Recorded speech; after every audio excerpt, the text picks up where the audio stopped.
दोस्तों जैसा कि मैंने आपको बताया था कि ब्लड रिलेशन का पार्ट ए मैं रात को बताऊंगा, तो देखिए शुरू कर रहा हूं। देखिए जैसे क्वेश्चन पढ़ता हूं, एक महिला की ओर इशारा करते हुए एक लड़की ने कहा, वह मेरे पिता के इकलौते बेटे की दादी की इकलौती बहू है। महिला का लड़की से क्या संबंध है? ये क्वेश्चन है आपका। तो देखिए शुरू करते हैं, ग्राफ सहित बनाते हैं जैसा कि आपको समझ में आएगा। ये क्या बोल रहा है? एक महिला की ओर इशारा करते हुए एक लड़की ने कहा, तो लड़की को कॉमन मानेंगे, आधार मानेंगे, बेस। लड़की है बेस। पूरा राउंडेड करते हुए पढ़ेंगे ताकि समझ में आएगा, बहुत ज़्यादा समझ में आना चाहिए। तो देखिए उसके बाद कह रहा है, लड़की क्या कर रही है? वह मेरे पिता के इकलौते बेटे। मेरे पिता, इसके पिता ऊपर में ऊपरे वाले स्तर पे जाएंगे, पिता इनके ऊपर वाले स्तर पे चले गए। उनके बाद पिता के इकलौते बेटे, फिर इनके लेवल में चले आएंगे, इनके बेटे, इनके बेटे हो गए। एरो का निशान देना चाहिए ताकि कहाँ से कहाँ गया। उसके बाद क्या कर रहा है? इकलौते बेटे की दादी, इनके दादी चले गए इनके फादर के ऊपर वाले, पहले स्तर यही हैं, इन दादा दादी पहले स्तर होते हैं। ऐसे करेंगे एरो, दादी। अब यहाँ से कनेक्शन इनके पिता से भी भिड़ा सकते हैं क्योंकि इनके पिता की वो माँ लगेंगी।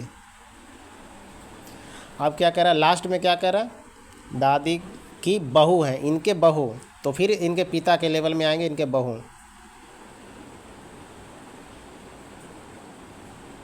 इनको भी राउंड एंड करेंगे। अब दोस्तों देखना है कि ये इनके ये पत्नी हो गए, यहाँ से ऐसे भी लगा सकते हैं ताकि ज़रूरत पड़ सकता है, पत्नी। अब देखना है कि महिला किनको बोला जा रहा था। देखिए एक महिला की ओर इशारा करते हुए एक लड़की ने कहा था, लड़की ने कहा था महिला की ओर इशारा करते हुए, तो लास्ट पर्सन जो है वो महिला है, ये है बहू। तो अब क्वेश्चन क्या कह रहा है? लड़की से क्या संबंध है? महिला का लड़की से क्या संबंध है? अब देखिए ये महिला का ये लड़की से संबंध पूछेगा। सेज, अब यहाँ से स्टार्ट करेंगे, यहाँ क्या आएंगे कि यहाँ से यहाँ जाएंगे, यहाँ से पकड़ना है। देखिए लड़की से, यानी लड़की से शुरू करेंगे, लड़की से शुरू करेंगे। पिता, दादी, बहू, यानी कि इनका पत्नी, पिता के पत्नी, डायरेक्ट यहीं से ही चल जाएंगे, ऊपर नहीं जाना है। पिता के पत्नी इनकी मम्मी, सीधे सीधे लड़की की वो महिला माँ है। तो आंसर में देखेंगे ए बी में माँ का आंसर दिया हुआ है, तो ये करेक्ट आंसर होगा आपका। तो दोस्तों ये आंसर कंप्लीट हो गया, बहुत ही आसान भाषा में ये कंप्लीट हुआ है। देख लीजिएगा एक ग्राफ मैंने बना दिया पूरी तरह से। ऐसा बनाएंगे तो आंसर देने में कन्फ्यूजन नहीं होगा। तो दोस्तों इसी के बेसिक पर आपको एक क्वेश्चन का आंसर देना है, जो कि देखिए नीचे है।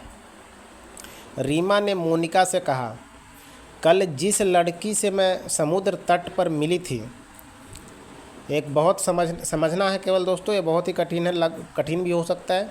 वह मेरे दोस्त की माँ के देवर की सबसे छोटी बेटी है। थी लिखा गया है लेकिन है। लड़की का रीमा के दोस्त से क्या संबंध है? क्योंकि यहाँ दोस्त लगाया है तो रिलेशन ढूंढने में बहुत ही मुश्किल हो सकती है, लेकिन देखिए रिलेशन सीधे सीधे हैं।